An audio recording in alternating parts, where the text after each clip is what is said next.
শ্রীল প্রভুপাদ যখন ধরাধামে ছিলেন তো সেই সময় শ্রীল প্রভুপাদের একবার ব্যাস পূজা অনুষ্ঠিত হয়েছিল।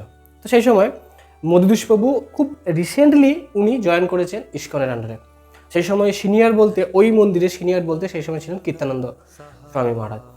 তো মধুদূষ প্রভুর কোনো আইডিয়া ছিল না যে ব্যাস পূজা কি। অ্যাকচুয়ালি আমরা জানি যে বিদেশিরা ভগবান কি সেটাই জানতেন না।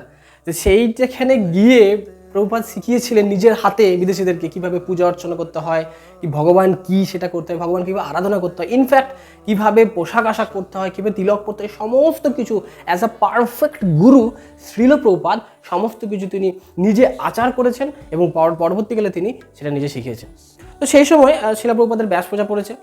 তো শ্রীল প্রভুপাদ এসেছেন ব্যাস পূজা উদযাপন, মানে শ্রীল প্রভুপাদ নিজেরই ব্যাস পূজা, তো শ্রীল প্রভুপাদ এসেছেন। এবং জেনারেলি কী হয় ব্যাস পূজায়, আমরা গুরুদেব আসেন আমাদের পরমারাধ্য, এবং আমরা কি করি শিষ্যরা সেই ব্যাস পূজা অফারিং করে। বাট ব্যাস পূজা কি কিছুই জানি না। তো প্রভুপাদ এসছেন, যথারীতি ব্যাসের সামনে বসেছেন। শ্রীল প্রভুপাদ বলছে কই পুষ্প কোথায়? তো মধুদূষ প্রভু অবাক, আশেপাশে যারা রয়েছেন যে পুষ্পটা কি, মানে অ্যাকচুয়ালি পুষ্প নামটাই ওনারা শোনেননি। তো ওনারা ভাবছেন ও পুষ্পান্ন বলে একটা কিছু হয়, তাহলে হয়তো একটা সুন্দর সুগন্ধি চাল, ওটা হয়তো পুষ্পান্ন।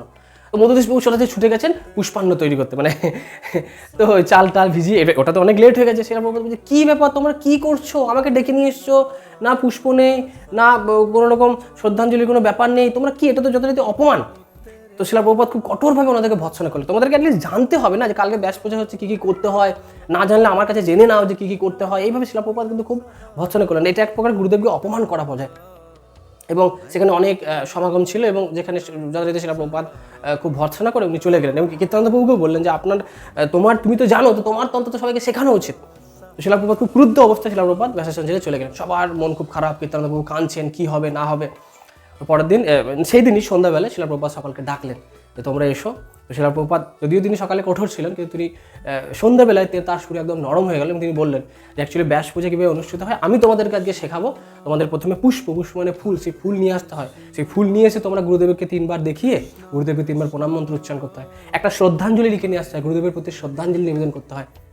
এইভাবে শ্রীল প্রভুপাদ একদম পুঙ্খানুপুঙ্খভাবে শিখিয়ে দিলেন যে এইভাবে ব্যাস পূজা করো, ভবিষ্যতে কখনো যেন ভুল না হয়, কারণ গুরুদেবকে আরাধনা করা এটা সব থেকে বড় কাজ।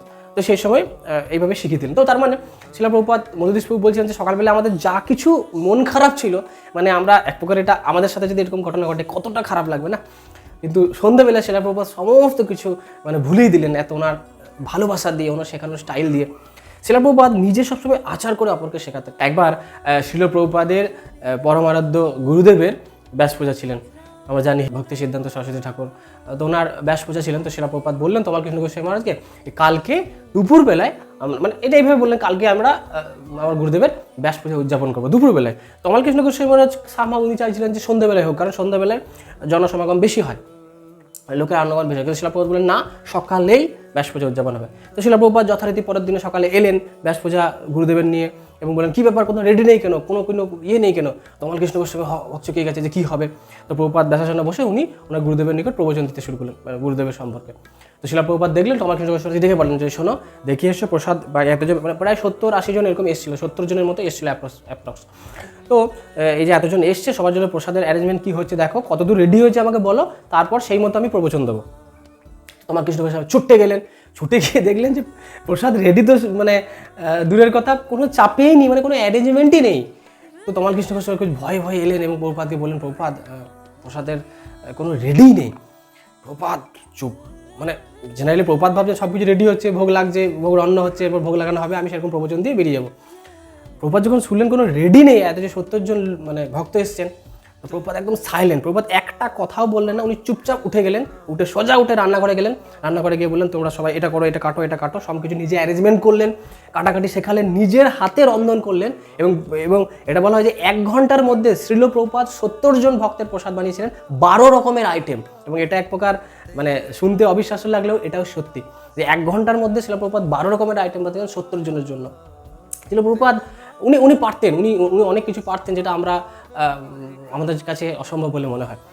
সব থেকে বড় শিক্ষণীয় বিষয় হচ্ছে শ্রীল প্রভুপাদ ছিলেন এমন একজন, তিনি কতটা কষ্ট করে মানে নিজে শিখিয়েছেন, নিজে আচার করেছেন, এমন না যে ঠিক আছে চলো কেন করো নি ভৎসনা, যেখানে যেটা দরকার, যেখানে ভর্ৎসনা করা দরকার উনি ভর্ৎসনা করেছেন। কারণ গুরুদেব যদি না বকা দেয় তাহলে আমরা শিখবো কী করে? অনেক সময় বর্তমান যুগের এমন পরিস্থিতি হয়ে গেছে কলিযুগের, যে ঊর্ধ্বতন কর্তৃপক্ষ যদি সঠিক কারণেও আমাদেরকে বকে বা আমাদের ভালোর জন্য বকে, আমরা কী করছি? ইগোতে নিয়ে আমরা এরকমও দেখা যাচ্ছে যে মন্দির ছেড়ে পর্যন্ত চলে যাওয়া হচ্ছে। কেন? আমাদের যদি ভাগবতধাম যেতে হয় তাহলে সবার আগে এটাকেই জয় করতে হবে না? ভক্তি সিদ্ধান্ত ঠাকুর বলেছেন, মান যশ প্রতিষ্ঠা শুকরের বিষ্ঠা, জানো নাকি তাহা মায়ার বৈভব। তো যদি আমি এটাকেই জয় করতে না পারি তাহলে ভক্ত হয়ে কী লাভ, তাই না? তো সেই জন্য আমাদের এই বকাগুলো সহ্য করতে হবে। যদি বকা সহ্য করতে পারি, দ্যাট মিনস যে কেউ একজন আছে, চৈতন্য মহাপ্রভু বলতেন যে কেউ একজন থাকা উচিত যে যিনি আমাকে সবসময় ভর্ৎসনা করছেন। এবং প্রভুপাদ ভর্ৎসনা করতেন যেখানে উচিত, আবার তিনি শেখাতেন যেখানে শেখানো উচিত, একদম ঠিকঠাক স্ট্র্যাটেজি ঠিকঠাকভাবে অ্যাপ্লাই করতেন। এটাই ছিলেন আমাদের শিল প্রভুপাদ। জগৎগুরু শিল প্রভুপাদ কি জয়। হরে Krishna. Thank you for watching our video.